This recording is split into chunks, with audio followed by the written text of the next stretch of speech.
Frankenstein por Mary W. Shelley para nuestros libros y audiolibros. Volumen 1, capítulo 2. Frankenstein por Mary W. Shelley, narrado por Jonathan para nuestros libros y audiolibros. Frankenstein o el moderno Prometeo o simplemente Frankenstein es una obra literaria de la escritora inglesa Mary Shelley, publicado el 11 de marzo de 1818 y enmarcado en la tradición de la novela gótica. El texto habla de temas tales como la moral científica, la creación y destrucción de vida y el atrevimiento de la humanidad en su relación con Dios.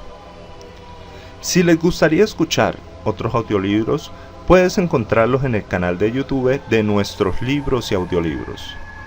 Valora nuestro trabajo a través de una donación.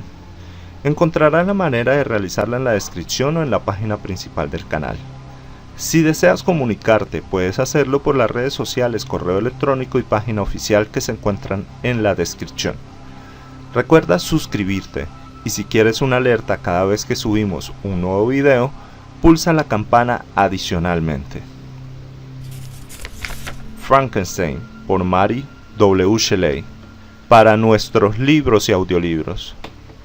Capítulo 2.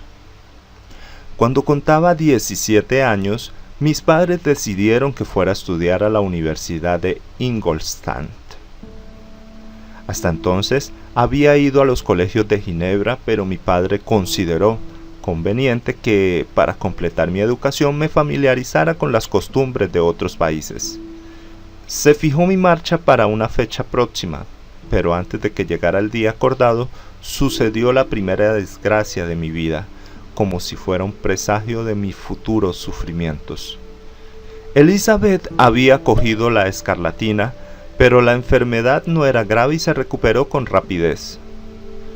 Muchas habían sido las razones expuestas para convencer a mi madre de que no la atendiera personalmente y en un principio había accedido a nuestros ruegos. Pero cuando supo que su favorita mejoraba, no quiso seguir privándose de su compañía y comenzó a frecuentar su dormitorio mucho antes de que el peligro de infección hubiera pasado. Las consecuencias de esta imprudencia fueron fatales. Mi madre cayó gravemente enferma al tercer día y el semblante de los que la atendían pronosticaba un fatal desenlace. La bondad y grandeza de alma de esta admirable mujer no la abandonaron en su lecho de muerte. Uniendo mis manos y las de Elizabeth, dijo: «Hijos míos, tenía puestas mis mayores esperanzas en la posibilidad de vuestra futura unión.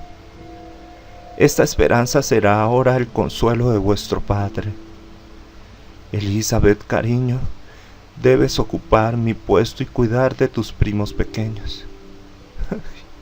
Ay, siento dejaros. Qué difícil resulta abandonaros habiendo sido tan feliz y habiendo gozado de tanto cariño.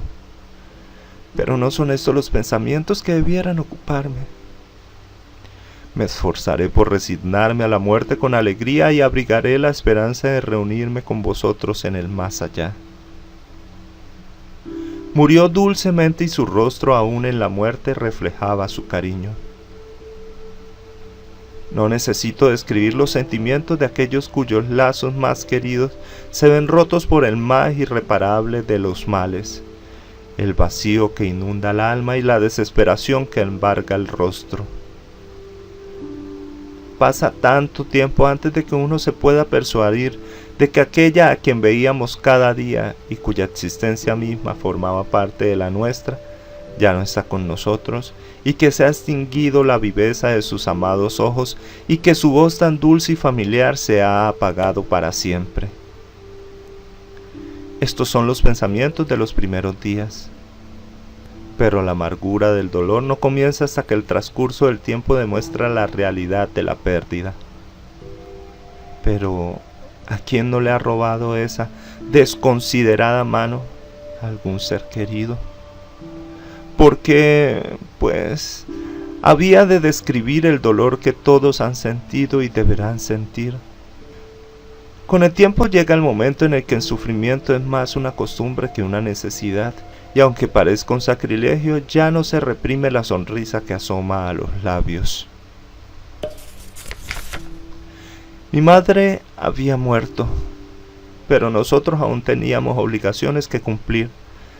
Debíamos continuar nuestro camino junto a los demás y considerarnos afortunados mientras quedara a salvo al menos uno de nosotros. De nuevo se volvió a hablar sobre mi viaje a Ingolstadt, que se había visto aplazado por los acontecimientos. Obtuve de mi padre algunas semanas de reposo, periodo que transcurrió tristemente. La muerte de mi madre y mi cercana marcha nos deprimía, pero Elizabeth intentaba reavivar la alegría en nuestro pequeño círculo. Desde la muerte de su tía había adquirido una nueva firmeza y vigor. Se propuso llevar a cabo sus obligaciones con la mayor exactitud y entendió que su principal misión consistía en hacer felices a su tío y primos. A mí me consolaba, a su tío lo distraía, a mis hermanos los educaba. Nunca la vi tan encantadora como en estos momentos, cuando se desvivía por lograr la felicidad de los demás, olvidándose por completo de sí misma. Llegó por fin el día de mi marcha. Me había despedido de todos mis amigos menos Clerval, que pasó la última velada con nosotros. Lamentaba profundamente no acompañarme, pero su padre se resistió a dejarlo partir. Tenía la intención de que su hijo lo ayudara en el negocio y seguía su teoría favorita de que los estudios resultaban superfluos en la vida diaria. Henry tenía una mente educada. No era su intención permanecer ocioso ni le disgustaba ser el socio de su padre. Sin embargo, creía que se podría ser muy buen negociante y, no obstante, ser una persona culta. Estuvimos hasta muy tarde escuchando sus lamentaciones y haciendo múltiples pequeños planes para el futuro. Las lágrimas asomaban a los ojos de Elizabeth, lágrimas ante mi partida y ante el pensamiento de que mi marcha debía haberse producido meses antes y acompañada de la bendición de mi madre. Me dejé caer en la caleza que debía transportarme y me embargaron los pensamientos más tristes. Yo, que siempre había vivido rodeado de afectuosos compañeros, prestos todos a proporcionarnos mutuas alegrías, me encontraba ahora solo. En la universidad hacia la que me dirigía debía buscarme mis propios amigos y valerme por mí mismo. Hasta aquel momento mi vida había sido extraordinariamente hogareña y resguardada, y esto me había creado una invencible repugnancia hacia los rostros desconocidos. Adoraba a mis hermanos, a Elizabeth y a Clerval. Sus caras eran viejas conocidas, pero me consideraba totalmente incapaz de tratar con extraños. Estos eran mis pensamientos al comenzar el viaje, pero a medida que avanzaba se me fue levantando el ánimo. Deseaba ardientemente adquirir nuevos conocimientos. En casa, a menudo había reflexionado sobre lo penoso de permanecer toda la juventud encerrado en el mismo lugar y ansiaba descubrir el mundo y ocupar mi puesto entre los demás seres humanos. Ahora se cumplían mis deseos y no hubiera sido consecuente arrepentirme. Durante el viaje, que fue largo y fatigoso, tuve tiempo suficiente para pensar en estas y otras cosas. Por fin apareció el alto campanario blanco de la ciudad. Bajé y me condujeron a mi solitaria habitación. Disponía del resto de la tarde para hacer lo que quisiera. A la mañana siguiente entregué mis cartas de presentación y visité a los principales profesores, entre otros al señor Krempe, profesor de filosofía natural. Me recibió con mucha educación y me hizo diversas preguntas sobre mi conocimiento de las distintas ramas científicas relacionadas con la filosofía natural. Temblando y con cierto miedo, a decir verdad, cité los únicos autores cuyas obras yo había leído al respecto. El profesor me miró fijamente. ¿De verdad que ha pasado usted el tiempo estudiando semejantes teorías?, me preguntó. Al responder afirmativamente, el señor Krempe continuó con énfasis. Ha malgastado cada minuto invertido en esos libros. Se han botado la memoria de teorías rebasadas y nombres inútiles. Dios mío, ¿en qué desierto ha vivido usted que no ha habido nadie lo suficientemente caritativo como para informarle de que esas fantasías que tan concienzudamente ha absorbido tienen ya 1000 años y están tan caducadas como anticuadas? No esperaba encontrarme con un discípulo de Alberto Magno y Paracelso en esta época ilustrada. Mi buen señor deberá empezar de nuevo sus estudios. Y diciendo esto se apartó. Me hizo una lista de libros sobre filosofía natural que me pidió que leyera y me despidió, comunicándome que a principios de la semana próxima comenzaría un seminario sobre filosofía natural y sus implicaciones generales, y que el señor Waldman, un colega suyo en días alternos a él, hablaría de química. Regresé a casa no del todo disgustado, pues hacía tiempo que yo mismo consideraba inútiles a aquellos autores tan desaprobados por el profesor. Si bien no me sentía desanimado, estaba inclinado a leer los libros que conseguí bajo su recomendación. El señor Krempe era un hombrecillo fornido, de voz ruda y desagradable aspecto, y por tanto me predisponía poco en favor de su doctrina. Además, yo sentía cierto desprecio por la aplicación de la filosofía natural moderna. Era muy distinto cuando los maestros de la ciencia buscaban la inmortalidad y el poder. Tales enfoques, si bien carentes de valor, tenían grandeza. Pero ahora el panorama había cambiado. El objetivo del investigador parecía limitarse a la aniquilación de las expectativas sobre las cuales se fundaba todo mi interés por la ciencia. Se me pedía que trocara quimeras de infinita grandeza por realidades de escaso valor. Estos fueron mis pensamientos durante los 2 o 3 primeros días que pasé en casi completa soledad.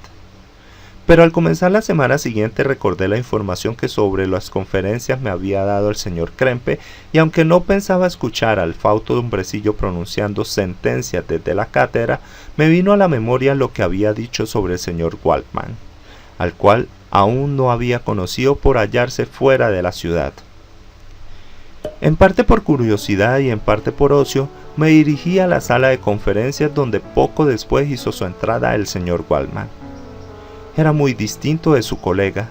Aparentaba tener unos 50 años, pero su aspecto demostraba una gran benevolencia. Sus sienes parecían levemente encanecidas, pero tenía el resto de pelo casi negro. No era alto, pero sí erguido, y tenía la voz más dulce que hasta entonces había oído. Empezó su conferencia con un resumen histórico de la química y los diversos progresos llevados a cabo por los sabios, pronunciando con gran respeto el nombre de los investigadores más relevantes. Pasó entonces a hacer una exposición rápida del estado actual en el que se encontraba la ciencia, y explicó muchos términos elementales. Tras algunos experimentos preparatorios, concluyó con un panegírico de la química moderna, en términos que nunca olvidaré. Los antiguos maestros de esta ciencia, dijo, prometían cosas imposibles y no llevaban nada a cabo. Los científicos modernos prometen muy poco. Saben que los metales no se pueden transmutar y que el elixir de la vida es una ilusión. Pero estos filósofos, cuyas manos parecen hechas solo para hurgar en la suciedad y cuyos ojos parecen servir tan solo para escrutar con el microscopio o el crisol, han conseguido milagros. Conocen hasta las más recónditas intimidades de la naturaleza y demuestran cómo funcionan sus escondrijos. Saben del firmamento, de cómo circula la sangre y de la naturaleza del aire que respiramos. Poseen nuevos y casi ilimitados poderes. Pueden dominar el trueno, imitar terremotos e incluso parodiar el mundo invisible con su propia sombra. Me fui contento con el profesor y su conferencia, y lo visité esa misma tarde. Sus modales resultaron en privado aún más atractivos y complacientes que en público, pues durante la conferencia su apariencia reflejaba una dignidad que sustituía en su casa por afecto y amabilidad. Escuchó con atención lo que le conté respecto de mis estudios, sonriendo, pero sin el desdén del señor Krempe, ante los nombres de Cornelius Agripa y Paracelso. Dijo que a la entrega infatigable de estos hombres debían los filósofos modernos los cimientos de la sabiduría. Nos habían legado como tarea más fácil el dar nuevos nombres y clasificar adecuadamente los datos que en gran medida ellos habían sacado a la luz. El trabajo de los genios, por muy desorientados que estén, siempre suele revertir a la larga en sólidas ventajas para la humanidad. Escuché sus palabras pronunciadas sin alarde ni presunción, y añadí que su conferencia había desvanecido los prejuicios que tenía hacia los químicos modernos, a la vez que solicité su consejo acerca de nuevas lecturas. «Me alegra haber ganado un discípulo», dijo el señor Waldman, «y si su aplicación va pareja a su capacidad, no dudo de que tendrá éxito. La química es la parte de la filosofía natural en la cual se han hecho y se harán mayores progresos.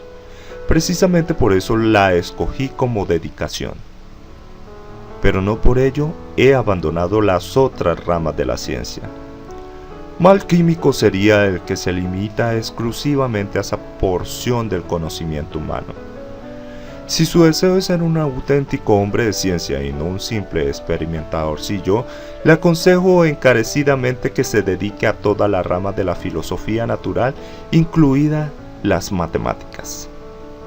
Me condujo entonces a su laboratorio y me explicó el uso de sus diversas máquinas, indicándome lo que debía comprarme. Me prometió que, cuando hubiera progresado lo suficiente en mis estudios como para no deteriorarlo, me permitiría utilizar su propio material. También me dio la lista de libros que le había pedido y seguidamente me marché. Así concluyó un día memorable para mí, pues había de decidir mi futuro destino. Fin del capítulo 2, volumen 2. Frankenstein por Mary W. Shelley, narrado por Jonathan para nuestros libros y audiolibros. Si les gustó este audiolibro, pulsen me gusta, compártanlo en todas sus redes sociales y dejen sus comentarios. Toda la información de las redes sociales, correo electrónico y página oficial la encuentran en la descripción. Puedes encontrar otros audiolibros en el canal de YouTube de nuestros libros y audiolibros. Recuerda suscribirte y si quieres una alerta cada vez que subimos un nuevo video, pulsa la campana adicionalmente. Me gustaría saber qué otros libros quieres escuchar. Cuídense mucho y gracias por escucharnos.